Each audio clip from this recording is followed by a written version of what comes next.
भारत माता की, भारत माता की, भारत माता की। महान देशेर महान नेता नरेंद्र मोदी जिंदाबाद, जेपी नड्डा जिंदाबाद, अमित शाह जिंदाबाद। भारत माता की, भारत माता की। बंधुगण, आज के लोकसभा निर्वाचनेर पर আমরা এত বৃহৎ আকারে প্রথমবার এই বিজেপি পরিবার তারা একত্রিত হচ্ছি। আমাদের রাজ্যের যে কার্য সমিতি আছে সেই বর্ধিত কার্য সমিতির বৈঠকে আপনারা এসেছেন। প্রথমেই রাজ্য সভাপতি হিসেবে আমার কর্তব্য অনুযায়ী আপনাদেরকে আমি হৃদয়ের অন্তঃস্থল থেকে স্বাগত জানাচ্ছি এবং অভিনন্দন জানাচ্ছি আপনাদের পরিশ্রমের জন্য, আপনাদের কাজের জন্য। মঞ্চে উপবিষ্ট আছেন আমাদের সম্মানীয় বিরোধী দলনেতা মাননীয় শুভেন্দু অধিকারী মহাশয়, উপস্থিত আছেন আমাদের সুনীল বানসালজি, আমাদের প্রভারী এবং রাষ্ট্রীয় মহামন্ত্রী, উপস্থিত আছেন মাননীয় মঙ্গল পাণ্ডেজি, যিনি বিহারের ভারপ্রাপ্ত মন্ত্রী এবং আমাদের ইনচার্জের দায়িত্ব সামলাচ্ছেন, উপস্থিত আমাদের সকলের শ্রদ্ধেয় নেতা আমাদের প্রাক্তন সর্বভারতীয় সভাপতি মাননীয় শ্রী সর্বভারতীয় সহসভাপতি মাননীয় শ্রী দিলীপ ঘোষ মহাশয়, উপস্থিত আমাদের রাহুল দা, আমাদের আরেকজন প্রাক্তন সভাপতি এবং রাষ্ট্রীয় সম্পাদক, উপস্থিত আমাদের প্রাক্তন অন্যান্য সভাপতির মধ্যে মাননীয় তথাগত দা আছেন, প্রাক্তন রাজ্যপাল মাননীয় তথাগত দা, এবং তার সাথে আমাদের প্রাক্তন সভাপতি আমাদের মাননীয় অসীম দা আছেন, মাননীয় অসীম ঘোষ এখানে উপস্থিত আছেন, উপস্থিত আছেন কেন্দ্রীয় মন্ত্রী শান্তনু ঠাকুর, উপস্থিত আমাদের মাননীয় অমিত মালব্যজি, যিনি সহপ্রভারীর দায়িত্ব সামলাচ্ছেন এবং আমাদের অল ইন্ডিয়া আইটি ইনচার্জ,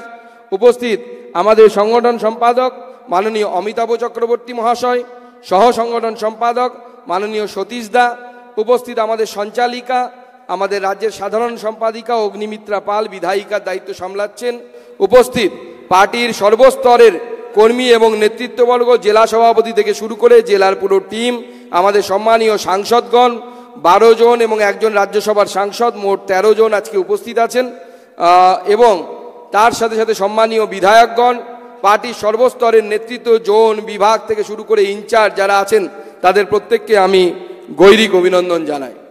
বন্ধুগণ, আপনাদেরকে আমি পূর্বেই স্বাগত জানিয়েছি এবং তার সাথে আমি দু একটি কথা যা আমার মনের মধ্যে অনুরণিত হচ্ছে সেই কথা আপনাদের সঙ্গে আমি শেয়ার করতে চাই, আমার কথা আপনাদের সামনে রাখতে চাই। আমরা এইবার লোকসভা নির্বাচনে সকলে মিলে পরিশ্রম করেছি, অক্লান্ত পরিশ্রম করেছি। আমাদের সিট আমরা 12টা পেয়েছি।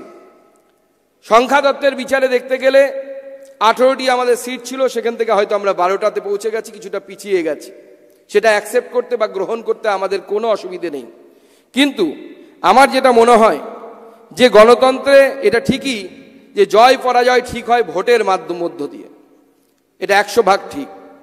কিন্তু তার সাথে আমার যেটা মনে হয় যে এই সাময়িক পিছিয়ে যাওয়া, যেটা অনেকে বলছেন যে বিজেপি হেরে গেছে, আমার বক্তব্য বিজেপি হেরে গেলেও বিজেপি হারিয়ে যায়নি।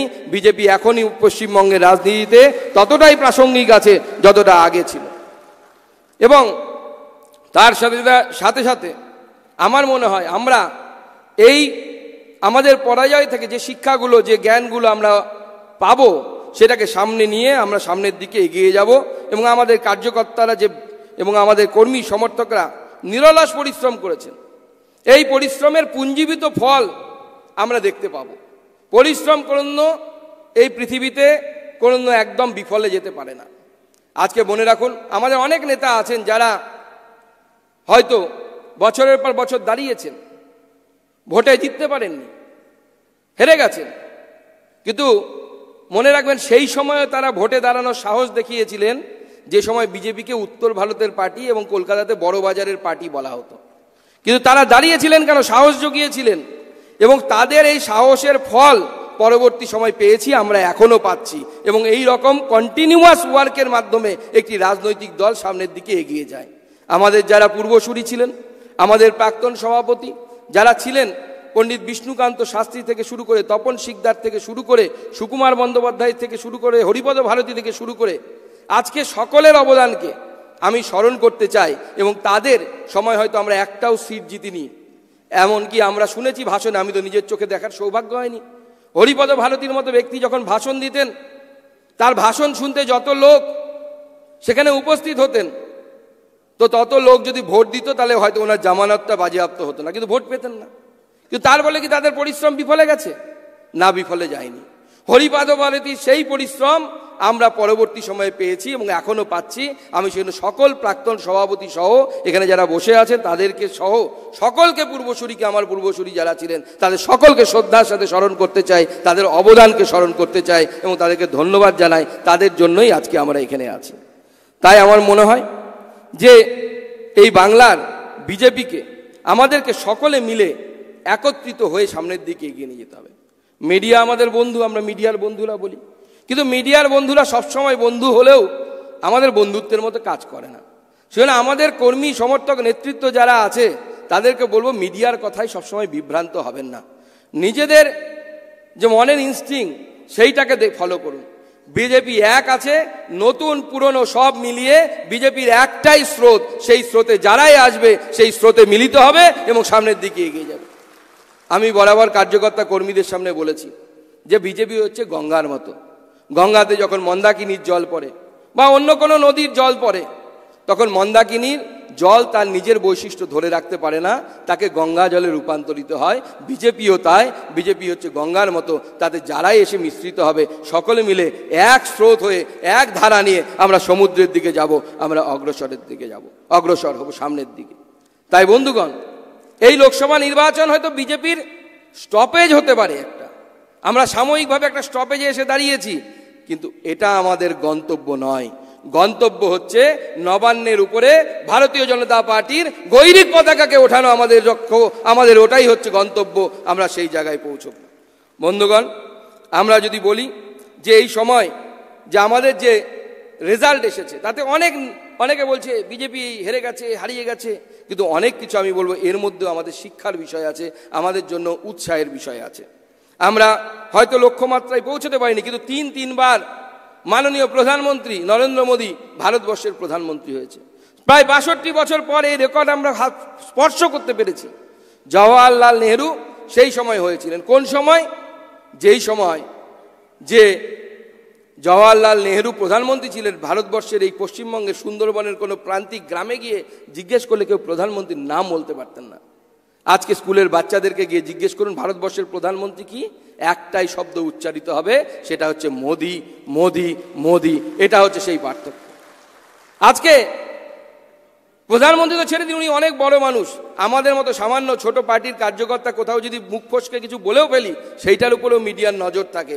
সেই সময়, এই গুরুত্বপূর্ণ সময় তিনবার ভারতবর্ষের মতো এত মাল্টি পার্টি সিস্টেমের মধ্যে তিনবার প্রধানমন্ত্রী হওয়া, আমার মনে হয় এটা বিশ্ব রেকর্ডের শামিল, এবং এটা নরেন্দ্র মোদী বলে সম্ভব হয়েছে, বিজেপি বলে সম্ভব হয়েছে, অন্য কেউ হলে সম্ভব ছিল না।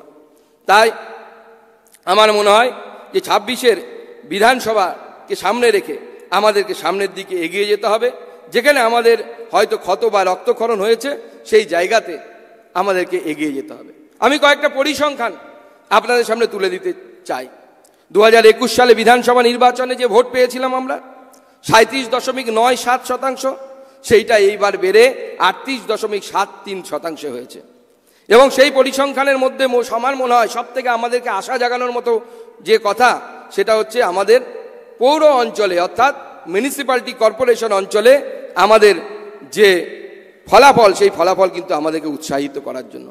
রাজ্যের ১২১টি পৌরসভা, এই ১২১টি পুরসভার মধ্যে ৬৯টিতে বিজেপি এগিয়ে আছে। এটা প্রথমবার আমরা স্পর্শ করতে পেরেছি, এর আগে কোনো আমরা স্পর্শ করতে পারিনি। শাসক দল সেখানে ৫১টিতে এবং কংগ্রেস ২টিতে এগিয়ে আছে। এর সাথে সাথে যে ৬টি পুর নিগম, তাতেও বিজেপি কিন্তু আগের তুলনায় অনেক ভালো ফল করেছে।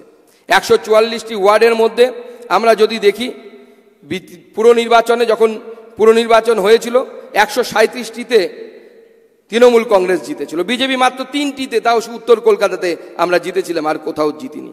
আজকে সেই একই উত্তর কলকাতা লোকসভাতে আমরা ২৪টি ওয়ার্ডে এগিয়ে আছি। ২৪টি ওয়ার্ডে আমরা তৃণমূলকে পিছনে ফেলে দিয়ে সামনের দিকে এগিয়ে যাচ্ছি।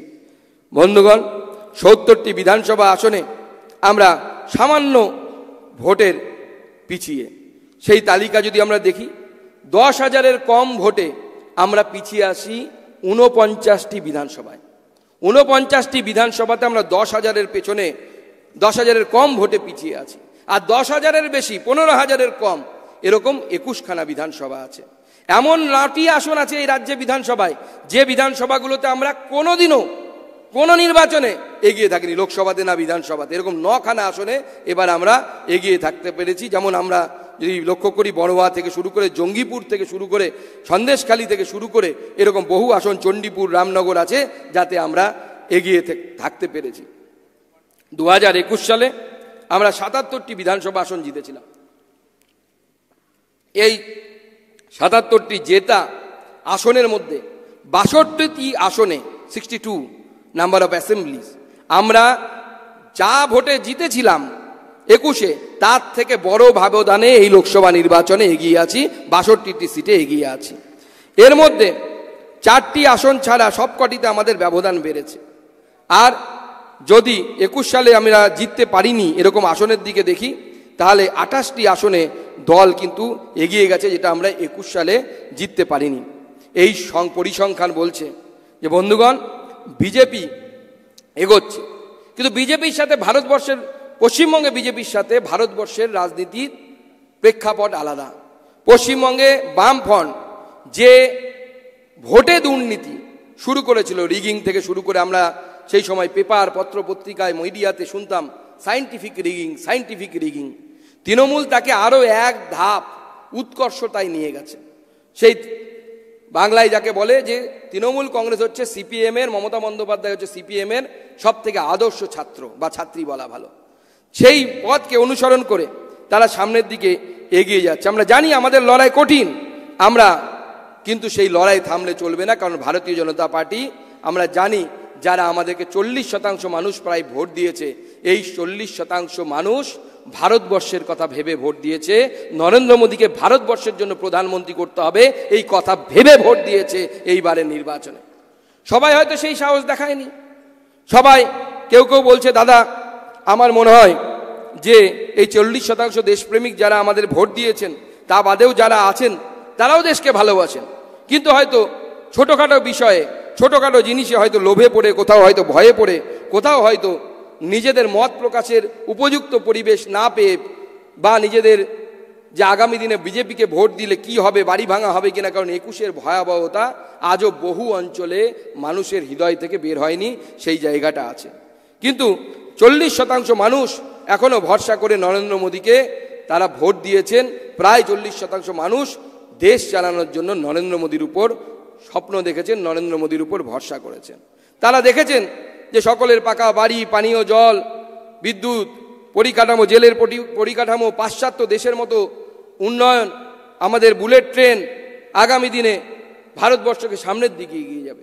তারা দেখেছেন যে কাশ্মীর অশান্ত ছিল, সেই কাশ্মীরকে শান্ত করার মতো পদক্ষেপ মাননীয় প্রধানমন্ত্রীর নেতৃত্বে হয়েছে, এবং এই সফলতাকে আগামী 5 বছর যেন ধরে রাখা যায়, সেজন্য পশ্চিমবঙ্গের মানুষ, দেশপ্রেমিক মানুষ, 40% মানুষ তারা আমাদের ভারতীয় জনতা পার্টিকে ভোট দিয়েছে।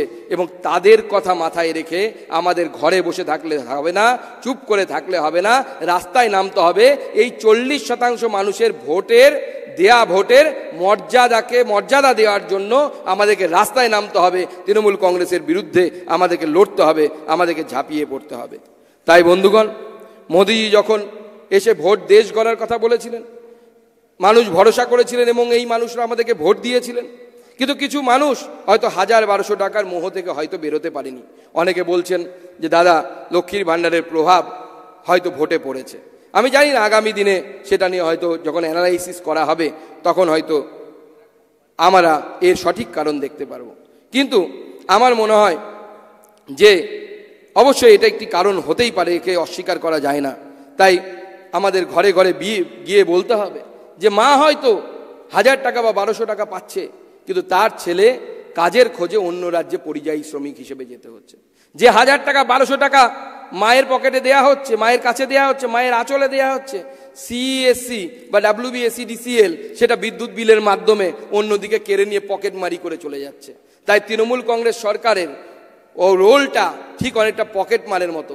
সামনে আপনাকে 1000 টাকা 1200 টাকা দিচ্ছে, ঠিক পেছন থেকে পকেটটা মেরে ইলেকট্রিক বিল, মদের দাম, পেট্রোলের দাম, পেট্রোলের উপরে ডিজেল বসানো, তরি তরকারির দাম, তাতে তৃণমূল ফোরেদের মার্জিন, তাতে কাটমানি, এর মাধ্যমে তারা পকেট মানি করে নিয়ে যাচ্ছে। তাই আজকে মাননীয় মুখ্যমন্ত্রীর দেয়া এই আশ্বাসে কিছু মানুষ হয়তো বোকা হয়েছে।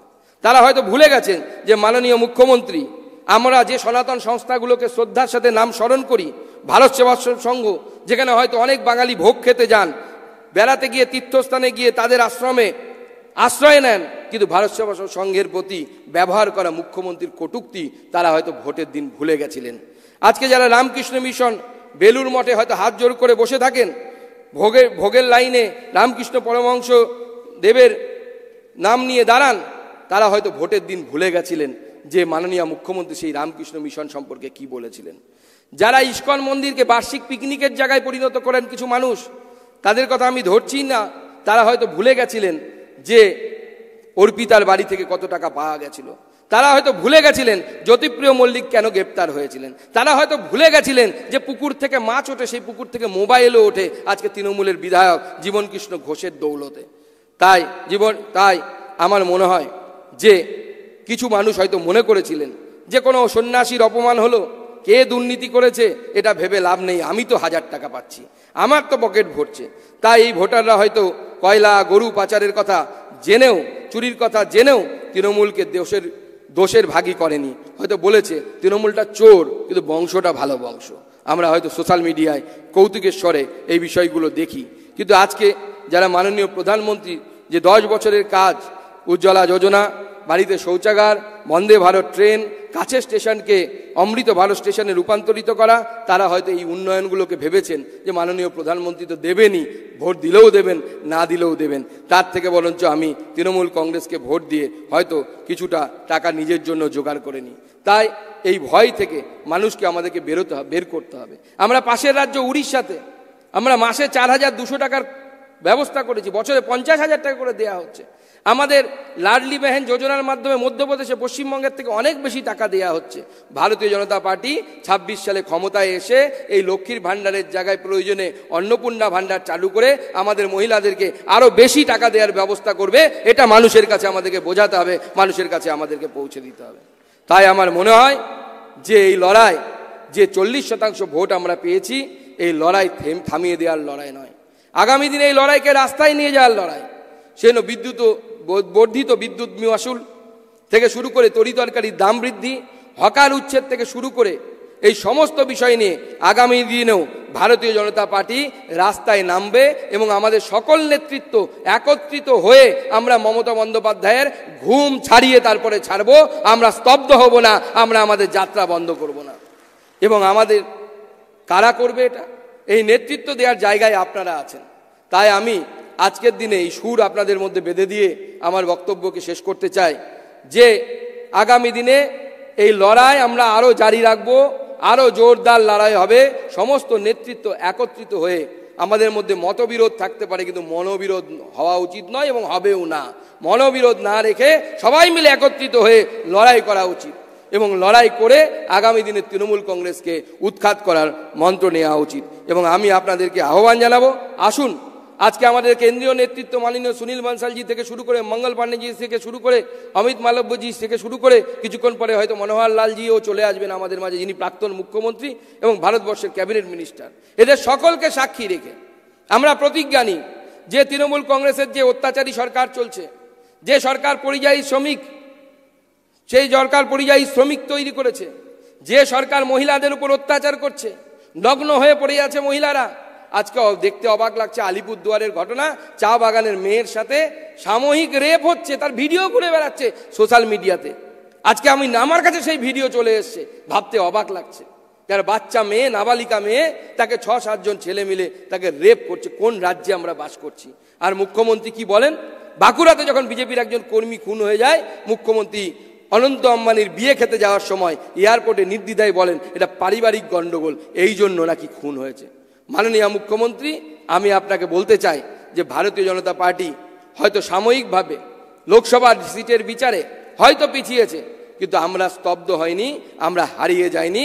ভারতীয় জনতা পার্টি আগামী দিনের রাস্তায় সেটা আপনাকে প্রমাণ করে ছাড়বে যে ভারতীয় জনতা পার্টি আছে, ভারতীয় জনতা পার্টি আপনাকে উৎখাত করবে। তাই বন্ধুগণ, এদের সকলকে সামনে রেখে আসুন আমরা সকলে মিলে শপথ নিই। দু হাত মুঠ করে আমার সাথে বলুন, ভারত মাতা কি, ভারত মাতা কি, ভারত মাতা কি। ধন্যবাদ।